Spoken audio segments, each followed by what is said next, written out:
Life on the farm was supposed to be simple, but for Carol, it became anything but. Carol and Joe had spent their entire lives on the sprawling farmland they called home. Nestled in the heart of Kansas, their property stretched as far as the eye could see.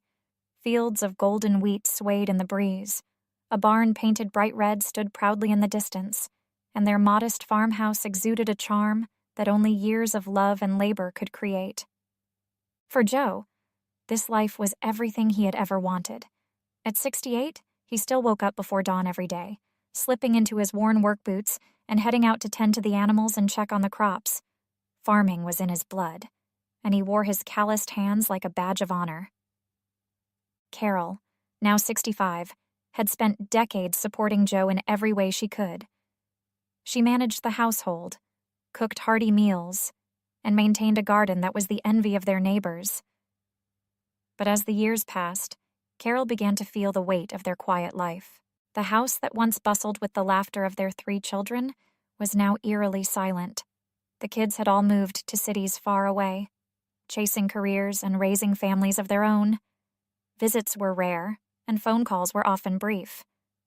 Carol missed the noise, the chaos, the feeling of being needed. She loved Joe, she always had, but their conversations had grown sparse, reduced to discussions about the farm or what was for dinner. He was a good man, steady and reliable. But somewhere along the way, the spark they once shared had dimmed. One sunny afternoon, Carol stood in the garden, pulling weeds from the flower beds she had planted decades ago. The roses were blooming beautifully, their vibrant reds and pinks a stark contrast to the growing emptiness she felt inside. She paused, wiping her brow and gazing out across the fields. Joe was out there somewhere, his figure barely visible against the horizon. It struck her how small he looked, how distant. Carol sighed deeply, brushing dirt from her hands. Is this it? She wondered. Is this all there is for me now? In her younger years, Carol had dreamed of traveling, seeing the world beyond the flat expanse of Kansas. She had imagined visiting Paris in the spring, walking along the Seine, or standing in awe before the Grand Canyon, but those dreams had faded over time, buried beneath the responsibilities of raising a family and running a farm. Now, with the children gone and the farm running like clockwork, there was nothing left to distract her from the emptiness she felt. It was on one of these quiet afternoons that Carol first noticed the truck pulling up to the old farmhouse next door. The property had been vacant for years, the house falling into disrepair, its once pristine barn now weathered and sagging. She watched from her kitchen window as a man stepped out of the truck. He was tall and broad-shouldered, wearing a plaid shirt and jeans that looked as worn as her husband's. He paused for a moment, surveying the property with a thoughtful expression before heading inside. That evening, as Joe sat in his favorite armchair reading the local paper, Carol mentioned the new arrival. "Looks like someone finally bought the Jenkins place," she said, setting down a plate of roast chicken and potatoes. Joe grunted in acknowledgement, barely glancing up. "About time. Place was falling apart." "Maybe we should stop by, introduce ourselves," Carol suggested. Joe shrugged. "If he needs anything, he'll come to us." Carol frowned but said nothing. A few days later, Carol decided to take matters into her own hands, carrying a basket of freshly picked tomatoes from her garden. She walked over to the neighbor's property. The man was outside, hammering nails into a sagging fence. He looked up as she approached, his face breaking into a friendly smile. "Afternoon," he greeted, setting down his hammer. "Afternoon," Carol replied, holding out the basket. "Thought I'd bring over some tomatoes. Welcome to the neighborhood." He wiped his hands on a rag before taking the basket. "That's mighty kind of you. I'm Tom, by the way." "Carol," she said. "My husband Joe and I live just over yonder." Tom nodded, glancing in the direction of her house. "Nice to meet you, Carol. It's good to finally have neighbors. This place has been too quiet for too long." They chatted for a while, mostly small talk. Tom mentioned he was a retired carpenter who had moved to the area for a change of pace. Carol found herself smiling more than she had in weeks. Tom had an easy way about him, a natural warmth that made her feel instantly comfortable. As she walked back home, basket in hand, Carol couldn't help but glance back. Tom was already back to work, hammering away at the fence. For the first time in a long while, she felt a flicker of something she couldn't quite name. In the weeks that followed, Carol noticed that her walks around the property often seemed to coincide with Tom's outdoor projects. Sometimes they exchanged a quick wave, other times, they lingered to chat. Joe remained indifferent, dismissing Tom as just another neighbor, but for Carol, those moments felt like a small escape from the monotony of her daily life. One evening, as she lay in bed listening to Joe's steady snores, Carol thought about Tom, his laughter, his stories about his late wife, the way he seemed to genuinely enjoy their conversations. For the first time in years, Carol felt something stir within her, a sense of being seen, of being appreciated. She wasn't sure what it meant, but she couldn't deny that it was there. As Carol drifted off to sleep that night, her mind lingered on Tom's easy smile and the way he had thanked her for the tomatoes. She didn't know what the future held. But deep down, she sensed that her quiet life on the farm was about to change in ways she couldn't yet imagine. What began as a simple kindness soon became something much more, but Carol had no idea how far it would go. In the weeks that followed their first meeting, Carol found herself looking forward to her interactions with Tom. He always seemed to be outside, fixing something or tending to his newly planted vegetable garden. Whenever she passed by, he'd wave her over, flashing that warm smile that felt like a ray of sunshine. One afternoon, while walking back from the market, Carol noticed Tom struggling to carry a stack of lumber into his barn. Without a second thought, she called out, "Need a hand?" Tom looked up, chuckling. "I wouldn't say no." Carol set her bags down and helped him carry the heavy planks inside.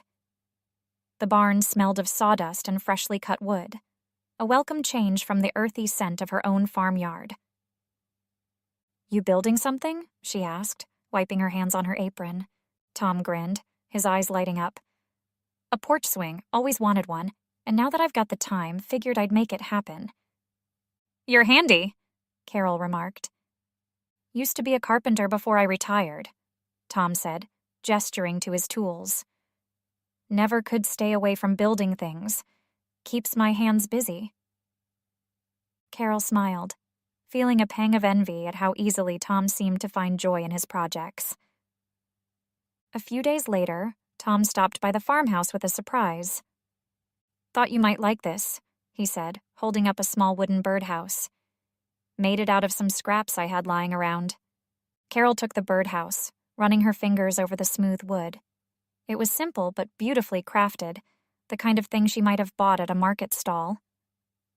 "Tom, this is lovely," she said, her voice soft with genuine appreciation. "Well, I figured your garden could use a little more charm," Tom replied, his smile sheepish. Joe came in from the fields just then, wiping sweat from his brow. "What's this?" he asked, nodding toward the birdhouse. "Tom made it for the garden," Carol explained. Joe gave a curt nod. "Nice work, appreciate it." Tom stayed for a cup of coffee, chatting easily with both Carol and Joe. But while Joe seemed content to talk about the weather and crop prices, Carol found herself drawn to the way Tom spoke about life, his late wife, his love of woodworking, and the small joys he found in everyday moments. For the first time in years, she felt invigorated by a conversation. As the weeks turned into months, Carol and Tom's friendship deepened. They started spending more time together, often while Joe was busy working on the farm. Tom showed Carol how to sand and stain wood, even helping her build a small bench for her garden. In turn, Carol shared her knowledge of plants, giving him tips on how to grow tomatoes that wouldn't wither in the Kansas heat. One afternoon, as they sat together in Tom's barn, he turned to her and said, "You know, you're easy to talk to. Carol. Feels like I've known you forever. Carol felt her cheeks flush. I could say the same about you. For a moment, their eyes met, and something unspoken passed between them. It was brief, but undeniable. Back at the farmhouse, Joe remained oblivious to the growing bond between his wife and their neighbor. He was a man of routines, and as long as the farm ran smoothly, he didn't question much.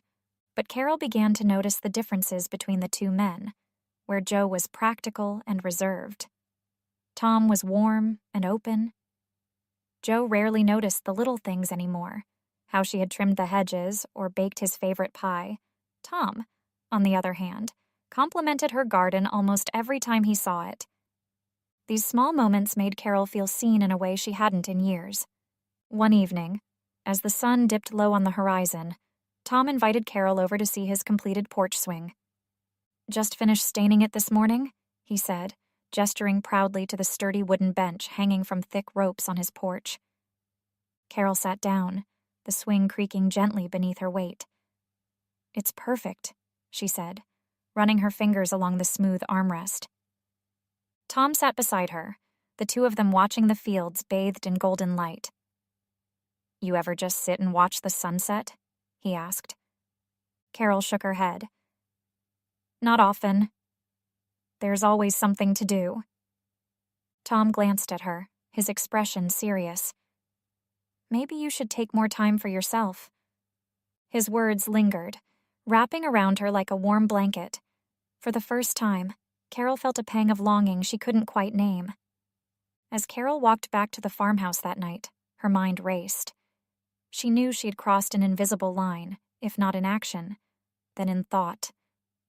Inside, Joe was sitting in his armchair, his boots kicked off and his eyes fixed on the evening news.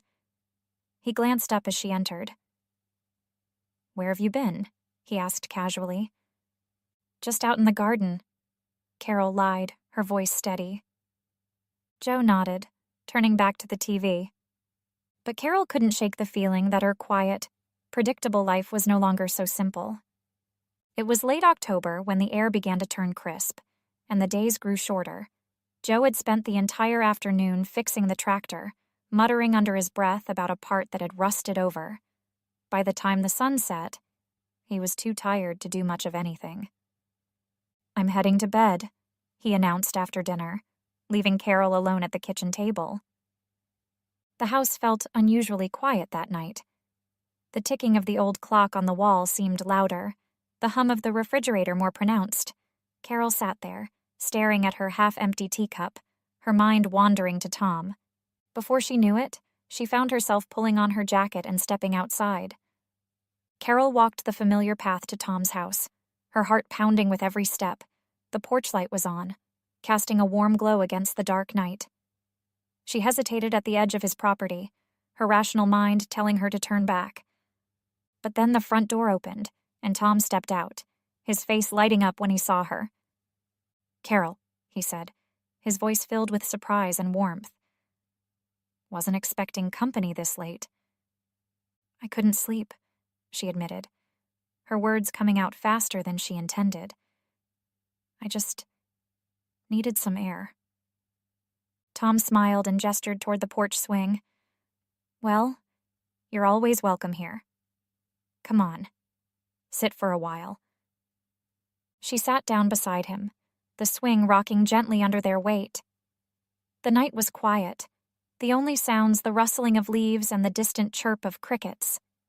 For a while, they didn't say anything, but the silence between them wasn't awkward, it was heavy with unspoken words. I've been meaning to tell you something, Tom said finally, breaking the silence. Carol turned to him, her heart skipping a beat. What is it? Tom hesitated, his hands gripping the edge of the swing. I don't want to overstep, but I feel like I need to say this. Carol waited, her breath catching in her throat. You're remarkable. Carol, he said, his voice low. I've never met anyone like you. The way you light up when you talk about your garden, the way you laugh. It's been a long time since I've felt this way about anyone." Carol's chest tightened. She didn't know what to say, but she couldn't look away from him. "I know you're married," Tom continued, his voice tinged with regret. "And I don't want to make things harder for you, but I can't ignore how I feel." For a moment, they just sat there, the weight of his words hanging in the air. Without thinking, Carol reached out and placed her hand on his. It was a small gesture, but it felt monumental.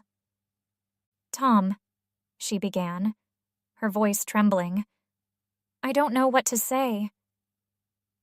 "You don't have to say anything," Tom replied, his gaze steady. "I just needed you to know."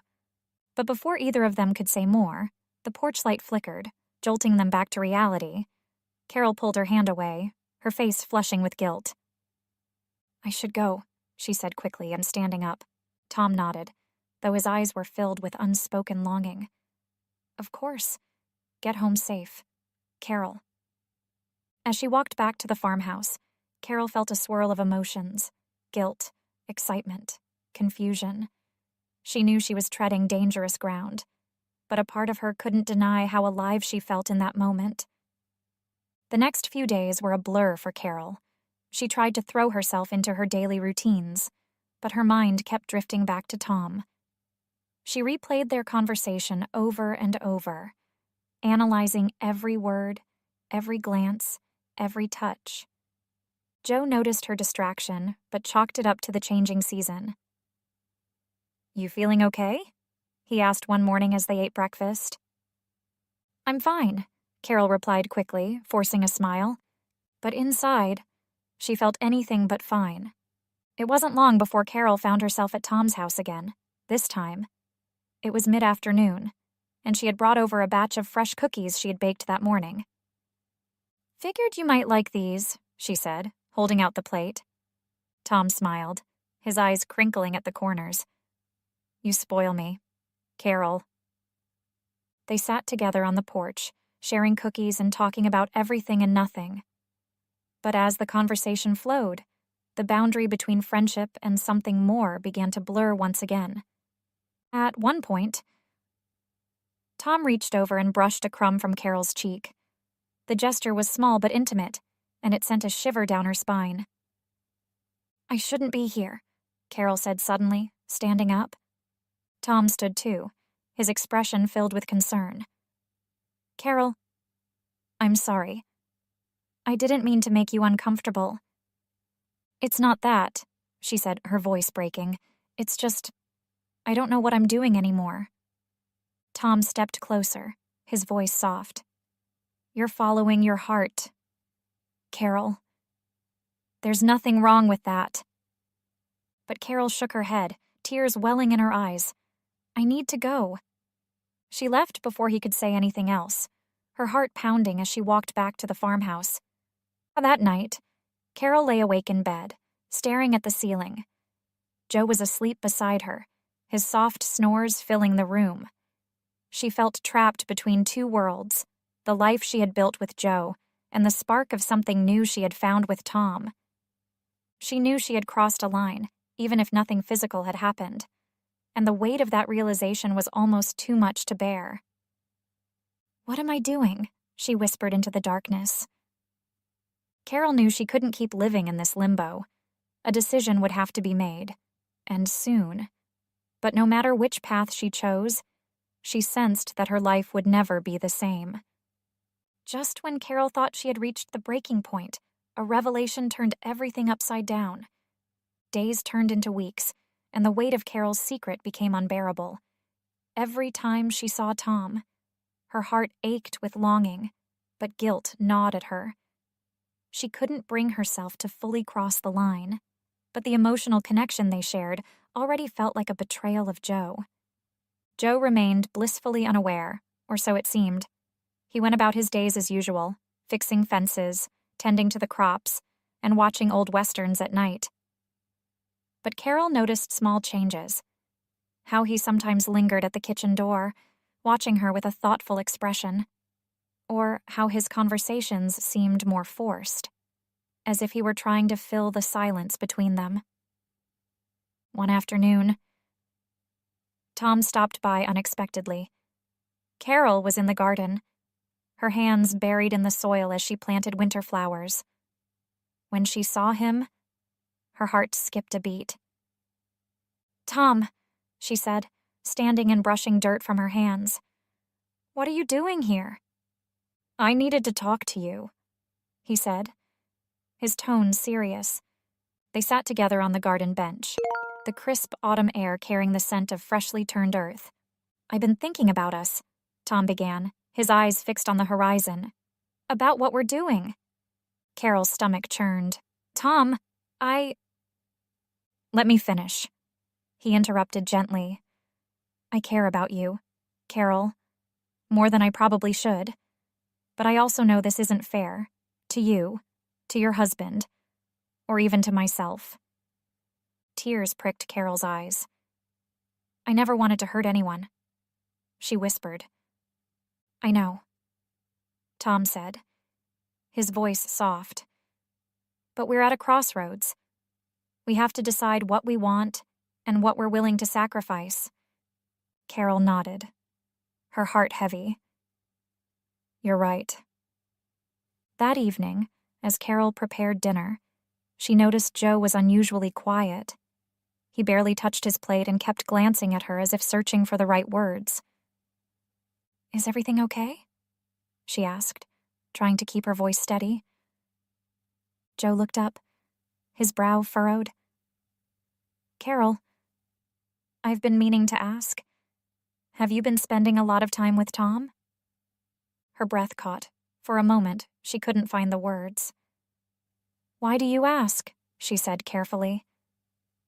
Joe leaned back in his chair, his eyes narrowing. "I'm not blind, Carol. I've seen the way you talk about him, the way you look at him." Carol's heart pounded. "Joe, But before she could finish, Joe sighed heavily. "I'm not angry," he said. "I just want to understand. Are you unhappy?" The question hit her like a punch to the gut. She looked at her husband, the man she had built a life with, the man who had shared her dreams and her burdens, and realized she owed him the truth. "Yes," she said finally, her voice trembling. "I've been unhappy for a long time, Joe, and I didn't know how to tell you." Joe's shoulders slumped, and for a moment, he said nothing. The silence was deafening. "Why didn't you?" he asked, his voice heavy with emotion. "Because I didn't think you'd care," Carol admitted. "You've been so wrapped up in the farm, in your routines. I felt invisible, Joe. Like I didn't matter anymore." Joe looked down at his hands, his jaw tightening. "And Tom? Does he make you feel like you matter?" Carol couldn't answer. Her silence spoke volumes. Joe stood and walked to the window, staring out at the fields that had been his life's work. "Carol, I need to tell you something," he said after a long pause. Her stomach dropped. "What is it?" Joe turned to face her, his expression unreadable. "You're not the only one who's been feeling lonely." Carol's eyes widened. "What do you mean?" Joe sighed, his voice tinged with regret. "A few months ago, I started meeting someone. Nothing serious, just coffee at the diner, talking about life. But it made me realize how far apart we've grown." Carol's world tilted. "You met someone?" "Yes," Joe admitted. "But I ended it as soon as I realized what I was doing. I knew it wasn't worth losing you over." Carol stared at him, her mind racing. The revelation felt like a slap in the face, but it also forced her to confront her own actions. She wasn't the only one who had strayed, even if in different ways. For the first time in years, Carol and Joe had a brutally honest conversation about their marriage. They talked about the loneliness, the unspoken resentment, and the ways they had both taken each other for granted. "I don't want to lose you, Carol," Joe said, his voice breaking. "But we can't keep going like this." Carol nodded, tears streaming down her face. "I don't want to lose you either, but I don't know how to fix this." Maybe we start by trying, Joe suggested. Really trying, and for us. That night, as Carol lay in bed, she felt the weight of everything pressing down on her. She had choices to make about Tom, about Joe, about the life she wanted moving forward. But one thing was clear: nothing would ever be the same again. The days after their heart-wrenching conversation felt like a strange, delicate dance. Carol and Joe existed under the same roof, but the emotional distance between them was palpable. The routines of farm life carried on. Joe worked the fields. Carol tended the garden, but the air between them was heavy with unspoken words. For Carol, the revelation of Joe's emotional connection with another woman had shifted her perspective. She couldn't deny the sting of betrayal, but it also forced her to confront her own actions with Tom. Maybe we both lost sight of each other, she thought. For Joe, the weight of his wife's unhappiness lingered in his mind. He had always thought of himself as a provider, believing that taking care of the farm and ensuring financial stability was enough. Now, he realized how blind he had been to Carol's emotional needs. One crisp morning, Carol found herself walking to Tom's house. She hadn't seen him since their last conversation, and she knew she owed him an explanation. Tom was outside, stacking firewood by the barn. When he saw her, he smiled, though it didn't quite reach his eyes. "Carol," he said, setting down a log. "I wasn't sure if I'd see you again." She took a deep breath, steadying herself. "Tom, I need to talk to you." They sat on the porch swing, the same one that had once felt like a sanctuary. But now, it felt like a place of reckoning. "I can't keep doing this," Carol began, her voice trembling. "Whatever this is between us, it's not fair to anyone." Tom nodded slowly, his expression somber. "I figured you'd say that." "I care about you, Tom," she continued. "But I need to focus on my marriage. Joe and I, we have a lot to work through." Tom reached over, taking her hand gently. "I understand, and for what it's worth, I hope you two find your way back to each other." Carol felt a pang of sadness as she stood to leave. "Thank you, Tom, for everything." As she walked away, she glanced back one last time. Tom was still sitting on the swing, watching her go. It felt like the closing of a chapter. Bittersweet, but necessary. Back at the farmhouse, Carol and Joe began the slow, arduous process of rebuilding their relationship. It wasn't easy. The wounds were still fresh, and the road ahead was uncertain. One evening, Joe surprised Carol by inviting her to sit on the porch with him. He had brought out 2 mugs of tea and a plate of her favorite cookies.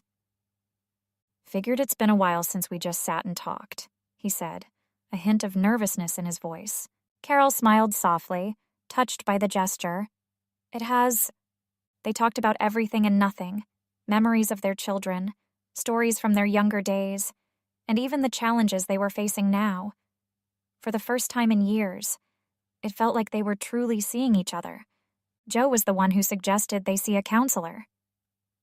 "We can't do this alone," he admitted one night. "Not if we want to get it right." Carol was hesitant at first, unsure if opening up to a stranger would help, but she agreed. And together they started attending weekly sessions with a local therapist. The sessions were difficult, forcing them to confront years of buried resentment and unspoken pain. But they also uncovered something unexpected, a deep reservoir of love and respect that had been buried beneath the surface. Over time, small moments began to bridge the gap between them.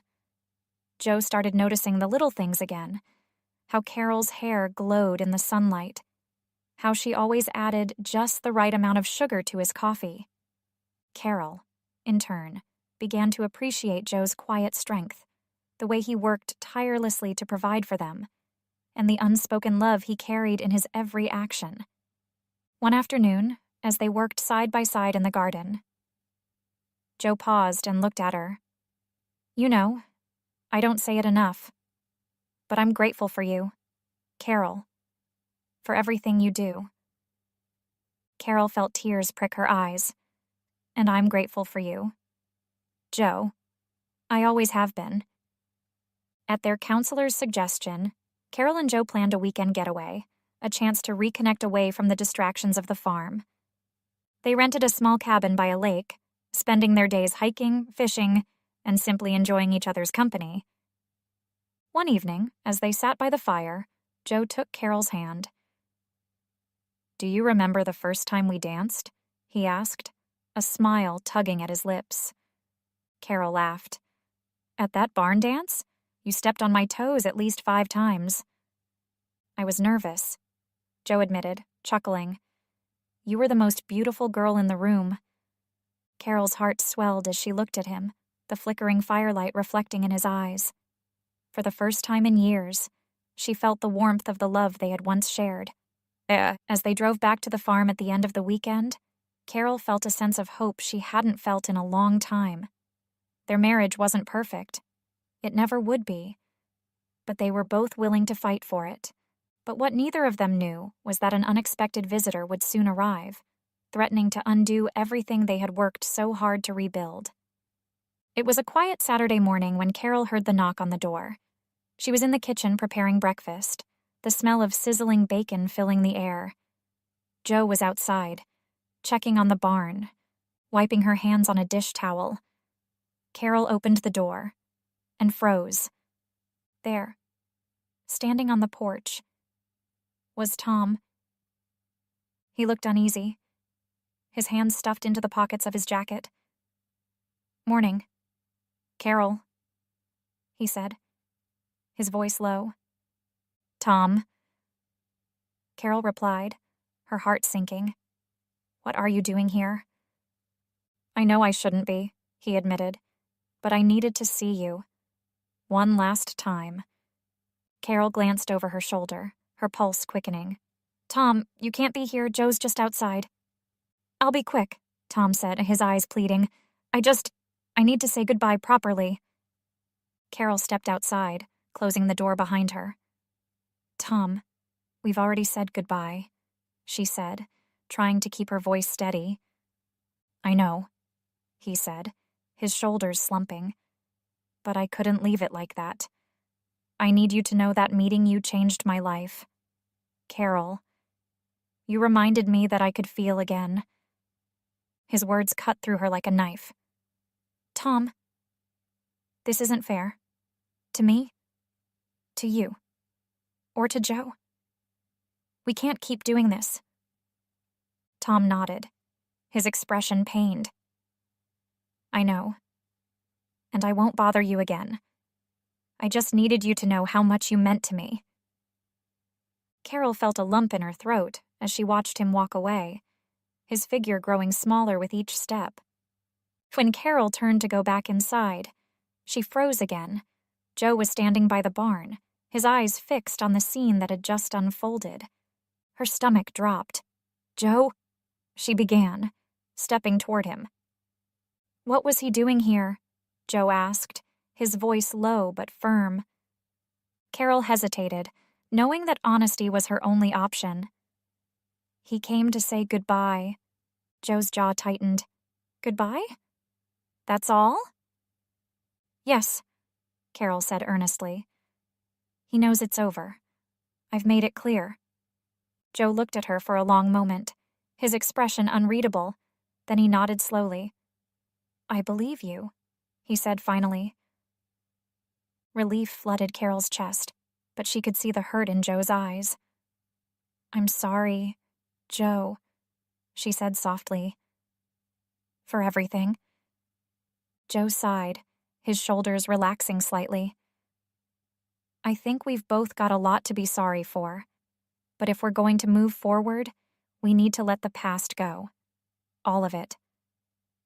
From that day on, Carol and Joe worked tirelessly to rebuild the trust between them. It wasn't easy.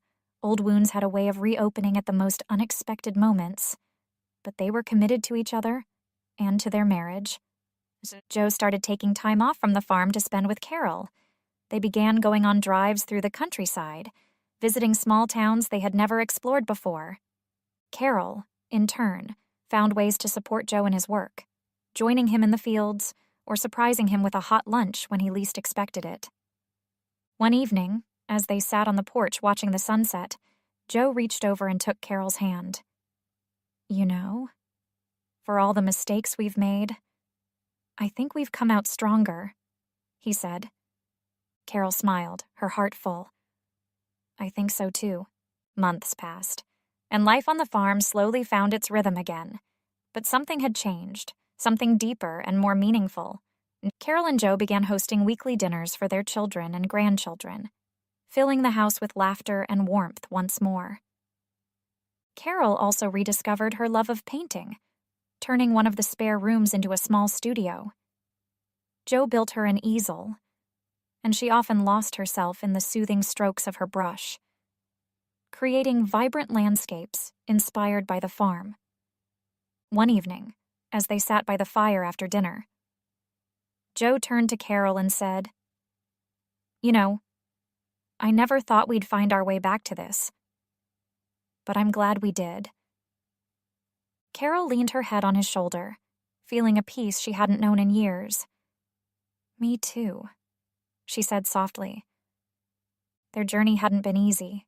It had been messy, painful, and full of unexpected twists.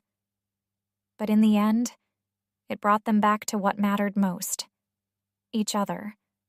In the garden, a new rose bush bloomed, one Carol had planted after everything had happened. It stood tall and vibrant, its petals a deep crimson.